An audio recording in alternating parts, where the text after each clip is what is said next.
Hello বন্ধুরা, আমি দেখো সকাল সকাল মাছ নিয়ে বসে পড়ছি। চলো কি কি মাছ দেখে নাও। তো দেখো বন্ধুরা, কুচো চিংড়ি, এই চিংড়ি বড়া আর চচ্চড়ি যা লাগে না খেতে, সত্যি দেখো পুরো 1 কেজি নিয়ে এসছে। আর একদম একটা রুই মাছ আজকে জমিয়ে খাওয়া দাওয়া হবে আমাদের। আর এই চিংড়ি মাছের কত কি সুন্দর চিংড়ি মাছগুলো, হাতটাও সুন্দর লাগছে। হাড্ডিটা সুন্দর লাগে না, খেতেও সুন্দর লাগবে। তোকে কিন্তু তোমার আজকে দেখিস সব জায়গায় খেয়ে নেবো। তো চলো মাছগুলো পরিষ্কার করে ধুয়ে নিয়ে চলে এসেছি। দেখো মাছগুলো দেখতে কত সুন্দর লাগছে। আর এই মাছ কিন্তু মানে খুব সহজে মানে বাজারে দেখাই যায় না, খুবই কম দেখা যায়। তো ওর বাবা দেখতে পেয়েছে, দিয়ে বেশি করে নিয়ে এসছে। এই মাছ খেতে খুব ভালোবাসে, আমাদের বাড়িতে সবাই ভালোবাসে। আর এই মাছের বলেছে পকোড়া করতে। তো চলো আমি পকোড়া করছি। তার জন্য দেখো মাছগুলোকে পরিষ্কার করে ধুয়ে নিয়ে তার মধ্যে লঙ্কা কুচি, পেঁয়াজ কুচি আর লবণ, হলুদ মানে যা যা লাগে আর কি পকোড়া করতে। আর তার মধ্যে একটু বেসন দিয়েছি। এটাই কিন্তু আমি জল দিইনি, এমনি মাখছি, কারণ মাছটা যেহেতু নরম খুবই, এর মধ্যে জল লাগবেই না। তো চলো ভালো করে মাখা হয়ে গেছে। আর এদিকে আমি তেল গরম বসিয়ে দিয়েছি, এদিকে তেল গরম হতে থাক। আর ওই দিকে আমি পকোড়ার শেপগুনা তৈরি করে নেবো। তো এই দেখো পকোড়ার শেপগুনা বেশ আমি মানে গোল গোল শেপেই করছি, যে যেমনভাবে খাওয়া সে সেমন করবে। তো আমি এইভাবেই করছি, যাই হোক মানে ভাজাটা ভালো হবে, ভেতরে ক্রিসপি ভাব হবে। আর খেতে তো আমাদের বাড়িতে সবাই ভালোবাসে এই মাছ, কিন্তু এটাকে কিন্তু বেশ মাখিয়ে জুগিয়ে চচ্চড়ি করলেও খুব সুন্দর খেতে লাগে। আর কোনো শাকের মধ্যে দিয়ে রান্না করলেও খুব ভালো লাগে। তো চলো মাছ তো বেশি করে আনাই আছে, তো মানে যা যেভাবেই খাওয়ার ইচ্ছে সেভাবেই খাবো, কোনো ব্যাপার নেই। আমার তো খুব ভালো লাগে।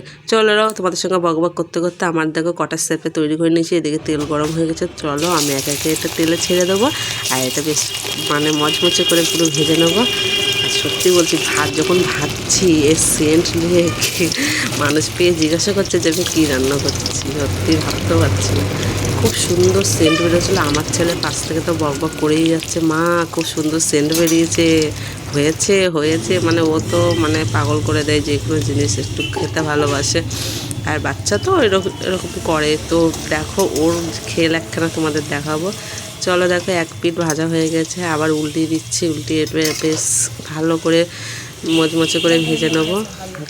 মানে গন্ধ সত্যি খুবই, এখন আমি যে ভয়েসটা দিচ্ছি না, এখনই আমার লোভ লাগছে, এত সুন্দর লাগছিলো খেতে। চলো উল্টি পাল্টি ভালো করে এটাকে ভেজে নেবো। তোমাদের কেমন লাগে অবশ্যই আমাকে একটু কমেন্ট করে জানাবে প্লিজ। আমাদের তো খুব ভালো লাগে, খুব ভালোবাসে সবাই বাড়িতে। আর এরকম চিংড়ি কিন্তু বাজারে পাওয়া যায় না, খুব মুশকিল, খুব কম দেখা যায়। তো দেখো তোমাদের সঙ্গে গল্প করতে করতে আমার পকোড়াগুলো বেশ ভালোভাবে ভাজা হয়ে গেছে। এবার এটাকে আমি তুলে নেবো।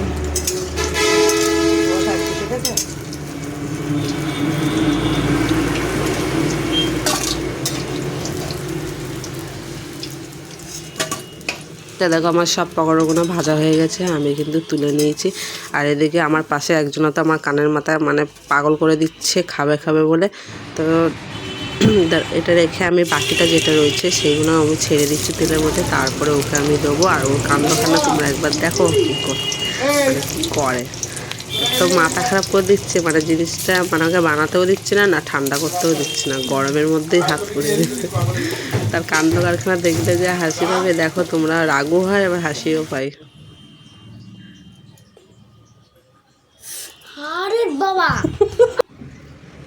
তো তোমাদের দেখো দেখাচ্ছি কত সুন্দর হয়েছে, ভেতরটা কেমন হয়েছে দেখো, পুরো গরম গরম ধোয়া বেরোচ্ছে। দেখো শান্তি, ঠান্ডা ভেঙে ঠান্ডা করে দিয়েছি, খেয়ে তবে শান্তি। লঙ্কা দেখে খা, লঙ্কা আছে, সেই লাগছে নাকি?